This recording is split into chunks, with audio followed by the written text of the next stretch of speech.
Good day, everybody. Welcome to today's video. Today's video, I'm going to change the headlights, the low beams, and the high beams on my 2011 Jetta TDI. It's an MK6, and I'm going to use two different brands of lights there.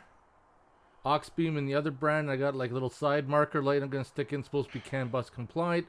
But as you can see, the two headlights look pretty much identical. So on the driver's side, your high beams are in this rubber one right here, and then your low beams are right inside there. Reach your hand in there, turn that, and then it comes right out. So what I like to do once I got the headlight out is take a flat blade screwdriver and just kind of gently lift it up. It makes it easier then once you kind of break it free, just to grab the light and pull it.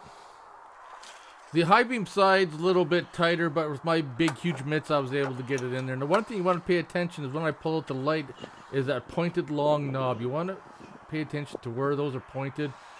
On the low beam it points down, on the high beam it points up, and that's very important to how the orientation of the light bulb is going to go back inside the lens.